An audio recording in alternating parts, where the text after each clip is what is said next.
خاوتي خواتاتي اهلا وسهلا بابا بكم يا جماعة الخير مساء الخير عليكم زلف الله والسلام عليكم. J'espère que vous allez bien, j'espère que vous vous portez bien. Depuis plusieurs jours, plusieurs jours, pratiquement ça fait j'ai l'impression que ça fait de longues semaines, voire de longs mois, les dirigeants algériens, comme les Algériens lambda tout court, tout le monde regarde le matin le cours de l'euro. C'est-à-dire le cours, pas au niveau de la Banque d'Algérie, pas le taux de change officiel. Tout le monde suit le cours de l'euro et du dollar au niveau du taux de change parallèle, au niveau du marché parallèle. Auparavant, les dirigeants algériens regardaient le prix du baril du pétrole. Chaque matin, Ahmedou Yahya le raconte un jour, un de ses conseillers, que chaque matin, quand il se réveille, Ahmedou Yahya, quand il était chef du gouvernement, le Premier ministre, il regarde le prix du baril du pétrole, il dit, ah, maudit pétrole, qui est là le pétrole, il dit, alhamdoulilah.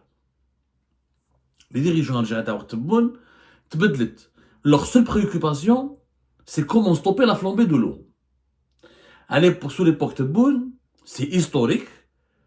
1 euro a dépassé la barre de 250 dinars. D'abord, l'euro n'a jamais été aussi cher de l'histoire de l'Algérie.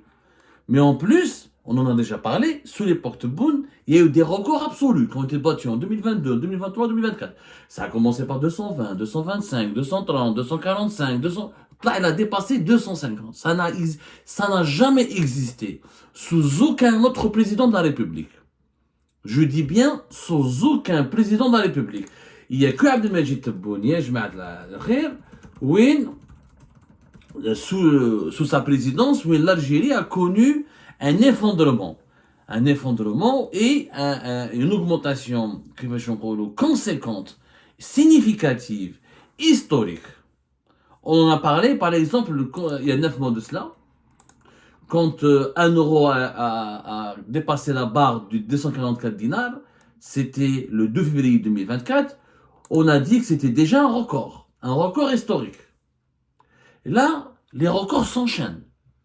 Et force est de constater qu'Abdelmajid Tebboune est complexé par cette situation, parce qu'il n'a pas envie de rester dans l'histoire comme celui sous la présidence duquel le dinar algérien a perdu totalement la face et du terrain face à l'euro et au dollar, notamment face à l'euro. En clair, Abdelmajid Tebboune axe aujourd'hui sa politique et toutes les mesures économiques qu'il est en train de prendre avec ses conseillers et membres de son gouvernement sont orientées essentiellement vers un seul but, stopper la flambée de l'eau. Alors, il y a eu la limitation des importations. Tebboune a commencé à limiter les importations depuis 2020. Et chaque 2021, 2023, 2024, il instaure de nouvelles limitations, des monopoles sur l'importation des légumes secs, des monopoles sur les céréales, ensuite des licences et des autorisations extrêmement sévères, changement des codes de registre de commerce, enquête sur les importateurs, blocage des domiciliations bancaires, filtrage des importations, filtrage des provenances des marchandises importées depuis par l'Algérie. Il y a eu de 2020 à 2024, il y a eu les dispositifs de l'Algex, il y a eu les comités de surveillance des opérations douanières et commerciales au niveau du ministère des Finances et du Commerce, ensuite au niveau des services de sécurité. Il y a eu un certain nombre de mesures, vous les avez vues, on en a parlé, de 2020 à 2024, où l'Algérie, elle a cru croire, avec Tebboune, il a cru croire qu'en limitant les importations, on va limiter les dépenses de l'Algérie en devises et qu'on va contrôler le cours de l'euro et on va renforcer la valeur du dinar. Ça n'a jamais été le cas. Limiter les importations n'a aucun impact sur la valeur de la monnaie. La valeur de la monnaie, elle est déterminée par la croissance économique du pays et surtout par les notions que Tebboune et ses dirigeants ne veulent pas comprendre ou ne sont pas capables de comprendre, la notion de confiance. Le business, il est basé sur une notion très simple. Vous savez, finalement, l'économie n'est pas basée sur le pétrole, n'est pas basée sur le gaz, n'est pas basée sur l'or, n'est pas basée sur les matières premières, n'est pas basée sur les technologies, elle est basée sur une notion très simple, la confiance. Je ne peux pas créer des richesses, ni développer une activité économique, ni entreprendre, ni créer des emplois, ni créer quoi que ce soit dans un pays qui ne m'inspire pas confiance, où je n'ai pas confiance en lui, où je n'ai pas confiance en ses institutions, où je n'ai pas confiance en sa monnaie. Et aujourd'hui, Tebboune, tout ce qu'il a fait pour stopper la flambée de l'euro ne marche pas. Ensuite, ils ont bloqué, rappelez-vous, en octobre en octobre 2024, ils ont bloqué les matriculations des voitures de moins de 3 ans. Ils ont cru que c'était l'importation des voitures de moins de 3 ans qui a fait en sorte que le 1 euro égale à 250, 256, 200, la barre de 260 dinars. Et ils ont pensé qu'en bloquant, en bloquant les matriculations des voitures de moins de 3 ans, donc en ralentissant, en dissuadant les Algériens et les Algériens d'aller acheter des voitures de moins de 3 ans à l'étranger, pour revenir en Algérie, les immatriculer, demander la carte grise et les utiliser pour les revendre ou pour les utiliser tout couramment, ça allait stopper la flambée de l'euro. Ça n'a pas marché. Parce que, en bas des lois, les nouvelles lois, la loi de finances, finalement, on va permettre l'importation des voitures de moins de 3 ans, mais il faut qu'elle soit incessible pendant 3 ans. C'est-à-dire que l'acheteur qui achète une voiture de moins de 3 ans ne peut pas vendre sa propre voiture pendant 3 ans. Une mesure encore irrationnelle, qui viole les libertés publiques et individuelles, qui viole les droits élémentaire du consommateur algérien, parce que c'est ma voiture, j'ai envie de la rendre au bout de 15 jours, là, au bout d'un mois, personne ne peut m'en empêcher. Mais il y a eu une loi en Algérie, elle est entrée en vigueur, la loi de finances a été signée récemment par le Majid Tebboune, elle va entrer en vigueur. Et ça n'a pas stoppé la flambée de l'euro. Ensuite, ils ont fait le fameux règlement de la Banque d'Algérie, dont nous avons parlé avant-hier. Le fameux nouveau règlement, c'est le règlement numéro 2405 du 13 octobre 2024 qui a modifié radicalement l'ancien règlement du 21 avril 2016 qui permettait auparavant aux Algériennes et aux Algériens de sortir de leur pays avec 7500 euros dans leur poche à condition que cet argent provienne d'un compte bancaire en devise ouvert en Algérie. Et il faut prouver une attestation bancaire ou un débit, une attestation de débit, une attestation qui prouve un avis de débit bancaire que cet argent a été retiré d'un compte bancaire en devise ouvert en Algérie. Cette loi a changé puisqu'aujourd'hui, avec le nouveau règlement de la Banque d'Algérie qui est entré en vigueur depuis le 21 novembre dernier, les Algériens et les Algériens n'ont le droit de sortir, de quitter le pays avec 7500 euros qu'une seule fois par an. C'est-à-dire que même si c'est leur compte même si c'est leur propre argent, même si cet argent est retiré d'un compte en devise ouvert en Algérie au niveau domicilié au niveau d'une banque algérienne agréée par les autorités, eh ben ils ne pourront pas utiliser cet argent comme ils veulent. Ils ne peuvent quitter le pays ou ne voyager à l'étranger qu'une seule fois par an avec 7500 euros.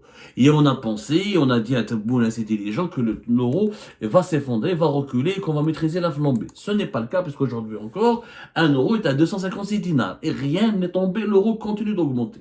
Pourquoi? Ça n'a rien à voir avec la voiture de moins de 3 ans, ça n'a rien à voir avec les importations, ça n'a rien à voir avec les 7500 euros les voyages à l'étranger, c'est la confiance. Les Tebboune et ses dirigeants croyaient, on leur a fait croire, ou les services de sécurité, ou les conseillers qui sont déconnectés de la réalité du pays, qui ne maîtrisent pas la situation économique ni les dossiers économiques, Tebboune ils lui font croire que ce sont les businessmen, les spéculateurs, Jmaat el-Kaba, les contrebandiers, les Algériens d'étrangers, les voyageurs, les revendeurs de voitures, ce sont eux qui font monter la valeur de l'euro, là, le cours de l'euro. Ce qui est complètement fou. D'abord, les businessmen ont toujours existé en Algérie. جماعة الكابا اللي يجوا من تركي اللي يجوا من دبي جماعة اللي كانوا اللي يجوا من فرنسا من l'Espagne le marché parallèle la contrebande ou les revendeurs de ce qu'on appelle les trabendistes ont toujours existé en Algérie. La décennie noire, ils ont existé. Pendant cette période, ils vont exister. Ils existeront toujours parce que un système fermé comme l'Algérie, avec des règles totalement austères, avec une absence de production nationale, avec une économie qui ne produit rien, qui est rentière, et ben, c'est les trabendistes qui répondent aux besoins de la population en ramenant des marchandises depuis l'étranger par le marché informel. Et les trabendistes existent pourquoi? Parce qu'il y a la corruption. La corruption a toujours existé en Algérie, elle ne va jamais disparaître. Pourquoi la corruption ne va jamais disparaître? Parce que comme il n'y a pas de produits, de services qu'on produit en Algérie, on est obligé de les ramener depuis l'étranger. Et plus on met des interdictions, plus le trafic accompagne les interdictions. Ce que les dirigeants algériens ne veulent pas comprendre. Tu multiplies les interdictions, le trafic augmente. Parce que plus il y a des interdictions, plus on peut donner, plus on doit corrompre des agents de l'État pour contourner ces interdictions, plus le trafic devient prospère. Et plus les interdictions provoquent des pénuries et raretés sur le marché, plus les produits sont demandés, plus la demande sur ces produits-là importés est importante et considérable. Donc les trafiquants sont toujours gagnants. Les trabendistes ne sont jamais perdants. Même Hassan Ouelou, il ne peut pas sortir avec depuis l'aéroport avec 7 500 euros. C'est simple, il chipper les douaniers, je mets la PAF, je mets les douaniers, il leur donne 1000, 2000 euros, il les juste 7 500 euros. C'est très simple. Moi, j'ai fait un débat hier avec certains acteurs du marché de l'euro, d'où cette décision, tu vas voir, l'euro va s'effondrer, il ne s'est pas effondré, il ne va jamais s'effondrer, je vais vous dire pourquoi. Parce que c'est lié à la confiance. Mais avant de vous expliquer pourquoi, les trabendistes, ils vont continuer à acheter de l'euro. Mais bon cas, si tu ne lui permets pas de sortir du territoire national avec une attestation bancaire, et tu lui dis tu dois utiliser une seule fois par an les 7500 euros. Il va l'utiliser une seule fois par an les 7500 euros, et pour le reste, il va sortir avec du cash, il va juste corrompre les douaniers, il va juste corrompre les agents de la PAF. Ce sont les douaniers, les agents de la PAF, les trapendistes qui vont s'enrichir. C'est simple. Et personne ne va enquêter sur eux parce que tout le monde profite de ce système. Les policiers profitent, la PAF profite et tous les services de sécurité profitent. Les douaniers vont se frotter les mains. Les trapendistes, combien de marchandises ont été interdites en Algérie? Et pourtant, elles rentrent les téléphones, les pièces détachées, les vêtements, certains produits alimentaires, certains chocolats. Ils rentrent tous par le biais des cabas. Les autres, les cabas. Ils sont les trapendistes. Comment ils arrivent à rentrer et sortir du pays? Parce qu'ils corrompent les douaniers. C'est simple. Dès des opérations coup de poing, le port d'Oran, et de temps en temps des opérations coup de poing contre les trafiquants. Mais c'est des opérations momentanées. La semaine prochaine, le trafic reprend. Pourquoi? Parce que le douanier trouve son compte, il gagne son salaire est tellement faible qu'il est obligé de s'associer avec les trafiquants pour pouvoir vivre dignement, et nourrir sa famille. Le trafiquant est obligé pour faire son business de corrompre le douanier, le policier à la PAF. Et l'économie algérienne, elle a besoin de ces trabendistes pour vivre. Vous imaginez si les trabendistes n'existaient pas? Il y a des pièces de rechange qui ne sont pas disponibles sur le marché algérien. Il y a des médicaments, il y a des vêtements, il y a des téléphones. L'Algérie serait le Soudan. Le Sud où serait un pays en guerre. Tellement, le trabendo permet à l'Algérie de survivre. Il lui permet de survivre depuis longtemps. Maintenant, ce ne sont pas les trabendistes qui ont provoqué, fermement. Les trabendistes ont toujours existé. C'est vrai que la demande sur les marchandises importées est devenue plus importante parce qu'il n'y a plus d'importation réglementaire et autorisée. Du coup, le circuit informel est celui qui alimente le marché algérien. Du coup, effectivement, comme les produits étrangers coûtent plus cher, le dinar recule parce qu'il y a plus de demandes sur les produits qui sont achetés en devises. Mais ce ne sont pas eux les véritables acteurs de la flambée de l'euro. Les véritables acteurs de la flambée de l'euro, l'affolement de l'euro s'explique. Et on l'a déjà dit depuis octobre et septembre, on l'a déjà dit le 2 février 2024, c'est les riches algériens. Ce sont les Algériens riches qui ont provoqué la flambée de l'euro, puisqu'ils sont en train de convertir toute leur fortune en actifs, en devises. Ce sont les Algériens qui ont drame. Celui qui a 1 milliard, 5 milliards, 10 milliards en dinars ne veut plus garder des dinars parce que l'Algérie, pour lui, elle n'est pas digne de confiance, parce que la politique de Tebboune, elle est catastrophique. On ne sait même pas si Tebboune va rester président encore 1 année, 2 ans. Il y a toujours des guerres de clans. Il y a des problèmes avec le Maroc, des problèmes avec les Émirats, des problèmes avec la France, des problèmes avec l'Espagne. Donald Trump arrive. Il y a une instabilité régionale, il y a une instabilité économique extrême en Algérie. Le dinar n'a personne, le dinar perd de sa valeur parce que les riches algériens, ceux qui ont de l'argent, parce que l'épargne des Algériens, il est essentiellement dans le marché informel, il n'est pas dans les banques. Les familles algériennes, quand elles cachent leur argent, 80% des fonds qui sont cachés, épargnés, 80% de l'épargne, de l'argent qui est caché par les familles algériennes qui est économisé, n'est pas caché dans les banques, il est caché dans les maisons. حنا لا تراديسيون الجيري اللي يخبي في الخزانه تحت المخده تحت الفراش يخبي الشكاره تاع الدراهم. Pourquoi? Parce qu'on fait pas confiance aux banques, parce que les banques algériennes sont catastrophiques, elles sont mal gérées, c'est des caisses, elles n'ont jamais réussi à développer des services financiers pour attirer l'inclusion financière et pour convaincre les Algériens de bancariser leur argent. Donc les grands-mères, les femmes, les grands-mères, les grands-parents cachent toujours leur argent comme leur or, comme leurs bijoux à la maison. Les riches algériens qui ont beaucoup de cash en dinars, ce sont eux qui achètent les devises, qui achètent notamment l'euro, parce qu'ils ne font plus confiance à la situation du pays. Ils voient que Tebboune est instable, son régime est instable, le pays ne se développe pas, le pays n'a que des problèmes avec l'étranger, le pays n'a que des problèmes avec ses partenaires étrangers, et que la situation, il y a beaucoup de pénuries, il y a beaucoup de chômage, il y a beaucoup de pauvreté qui s'aggrave. Donc les riches algériens, par mesure de sécurité, ils sont en train de sécuriser leur leurs actifs, ils transforment tous les dinars qu'ils ont en euros. Les plus grandes opérations de change en Algérie, ce ne sont pas les trabins des 7 000, 6 000 euros pour partir à Dubaï ou là pour partir en Turquie. Il achète quelques cabas, il rentre. Les plus grandes opérations de transactions de vie, ce sont les riches algériens. Il achète 15 000, 20 000, 100 000 euros, où il se débarrasse de 15, 20 milliards en dinars. Parce que le dinar, il ne lui inspire pas confiance. Il dit que je garde mes euros, au cas où, s'il y a un problème en Algérie, je peux envoyer mes enfants à l'étranger, ils ont des devises. Si je tombe malade, je peux aller me soigner. Si ça tourne mal en Algérie, je quitte le pays, je prends mes devises avec moi. Voilà la vérité. Il y a beaucoup de riches Algériens qui quittent le pays. On parle beaucoup de harraga. On parle beaucoup d'immigration des jeunes universitaires. Mais on ne parle pas de l'immigration des personnes riches en Algérie. Combien de personnes riches sont restées encore en Algérie? L'Algérie aujourd'hui, elle est absente du classement des millionnaires algériens, des millionnaires africains. Depuis 2019, on a associé cette absence au nombre de l'emprisonnement, à l'emprisonnement des hommes d'affaires et des grosses fortunes de l'époque de Bouteflika. Mais pas que. Aujourd'hui, ils s'appellent Kamel Moula, ou un groupe Hasnaoui, ou la famille Hasnaoui, ou quelques hommes d'affaires proches du régime, ou proches de la famille Tebboune, ou proches de la famille Chingriha. La majorité des entrepreneurs algériens et des personnes riches en Algérie ont quitté le pays. Ou ils ont quitté le pays, ou ils ont vendu une partie de leurs biens pour quitter l'Algérie, pour s'installer avec leurs enfants à l'étranger, ou là pour installer leurs enfants à l'étranger. Au moins, ils font des va-et-vient entre l'Espagne et l'Algérie, entre Dubaï et l'Algérie, entre la Turquie et l'Algérie, entre la France et l'Algérie. Mais il y a énormément de personnes riches qui ont quitté le pays. Et ça, on n'en parle pas assez. On a du mal à les quantifier parce que ça se fait de façon discrète. Les transferts de devises, ça se fait de manière informelle. Tebboune, il croit en empêchant les Algériennes et les Algériens de prendre plus de 7 500 euros avec eux à chaque voyage, il va protéger les devises du pays. Mais les transferts de devises ne se font pas par les 7 500 euros et les voyages touristiques. Les transferts de devises, tout le monde sait comment ça se passe. Même le dernier des policiers, quelqu'un il a 1 milliard en dinars, il a 1 milliard où il récupère 10 milliers d'euros, il récupère à l'étranger.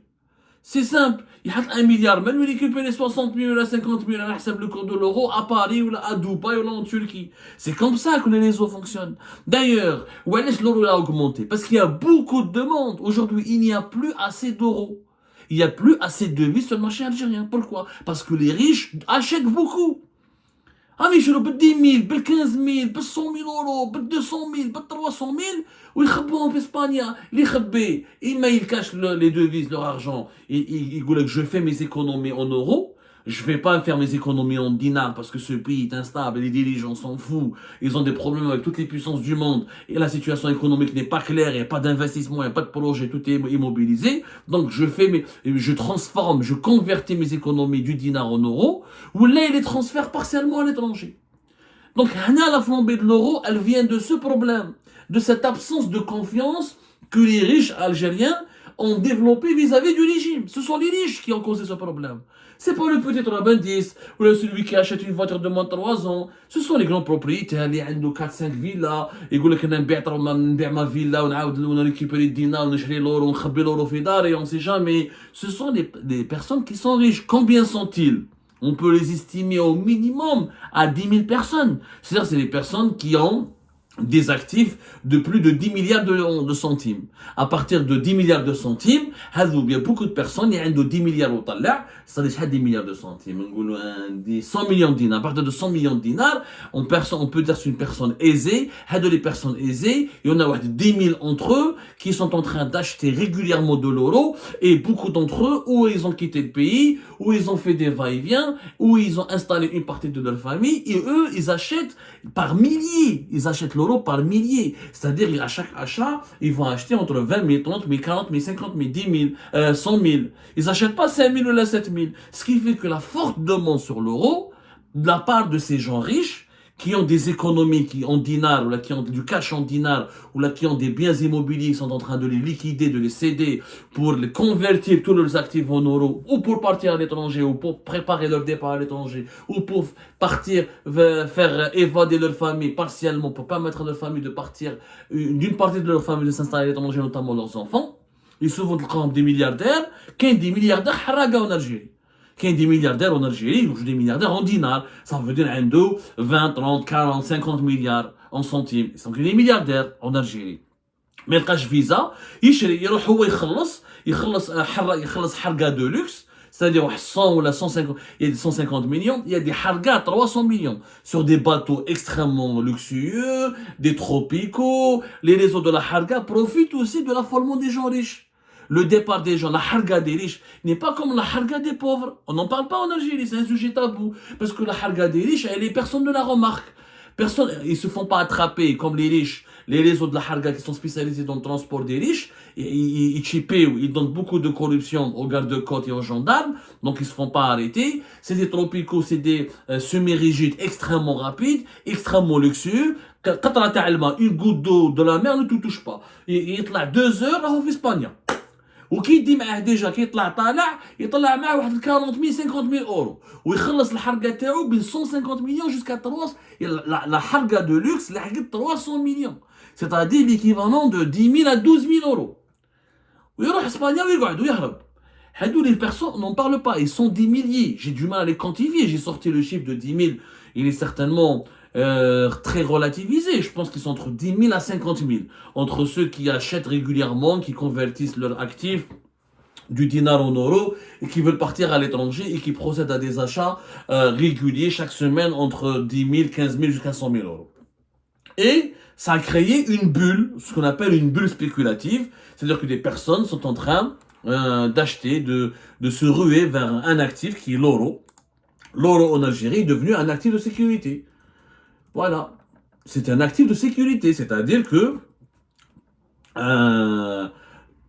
c'est ça, une bulle spéculative, c'est-à-dire que l'euro est devenu anormalement élevé par rapport à sa véritable valeur pour une raison simple, parce que il est devenu un actif de sécurité. Les gens l'achètent pour sécuriser leur fortune, parce qu'aujourd'hui avoir de l'argent en dinars ne veut rien dire.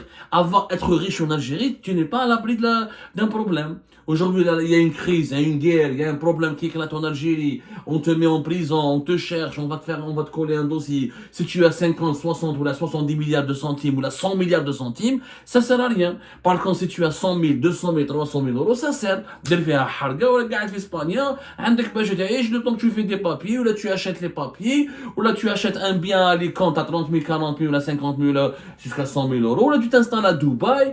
À Dubaï, il y a des appartements, il y a des formules de crédit que les Algériens achètent en ce moment. Ils achètent des appartements qui valent 200 000 euros, mais ils ne payent pas 200 000 euros. Ils payent 20 000, 30 000, et le reste, c'est par mois, ou là par 3 mois, et par 6 mois. Ils deviennent propriétaires. Ils font la résidence avec ça. Donc, c'est l'affolement des riches algériens qui cause la flambée de l'euro. Et ces riches ne font pas confiance au régime Tebboune. Parce que Tebboune, il y a une politique populiste, anti-entrepreneur, anti-riche, anti-homme d'affaires.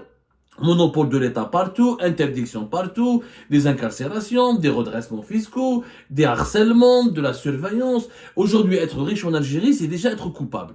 Dès que tu as une belle voiture, tu es suspecté de corruption. Dès que tu t'habilles bien, tu es suspecté de corruption. Dès que tu as un peu d'argent qui date de l'époque de Bouteflika, ils ouvrent sur lui une enquête. Donc comment voulez-vous que les gens riches restent en Algérie? Ils sont en train de partir. Et en partant, ils provoquent une bulle spéculative autour des devises. Voilà ce que Tebboune et ses conseils n'arrivent pas à comprendre.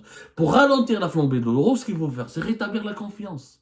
La confiance. C'est-à-dire que expliquer aux Algériennes et aux Algériens qu'ils peuvent rester dans leur pays, que le pays ne va pas s'effondrer, il y a une politique de redressement économique, on ouvre, on arrête la répression, on arrête les incarcérations, on arrête les emprisonnements, on arrête les amendes et les redressements fiscaux, on arrête d'envoyer les gendarmes chez les agriculteurs, on envoyer les policiers et les gendarmes chez les commerçants, d'emmerder les importateurs et de les menacer, d'emmerder les entrepreneurs, de les surveiller, de les pister, rétablir la confiance. C'est-à-dire rétablir la sérénité. À partir du moment où la confiance va revenir, l'euro va baisser. Pourquoi l'euro à l'époque de Bouteflika n'était pas aussi élevé? Parce que les gens faisaient plus confiance à l'Algérie à l'époque de Bouteflika. Parce que les riches algériens, même s'ils volaient, transféraient, ou mais ils gardaient une partie de leur fortune en Algérie. Il y avait plus de confiance. Du coup, c'était l'euro était élevé, mais il était 250, 240, 260. C'est un drame absolu. Il y a un drame absolu. Ce drame est provoqué, encore une fois, par l'effondrement total de la confiance. Il n'y a aucune confiance entre les acteurs économiques algériens, les riches algériens, les personnes aisées en Algérie, le système et le régime Tebboune. J'ai essayé d'être le plus pédagogue possible. Si malgré tout cela, Tebboune et ses conseillers ne veulent pas nous comprendre, c'est qu'ils ont un problème quelque part.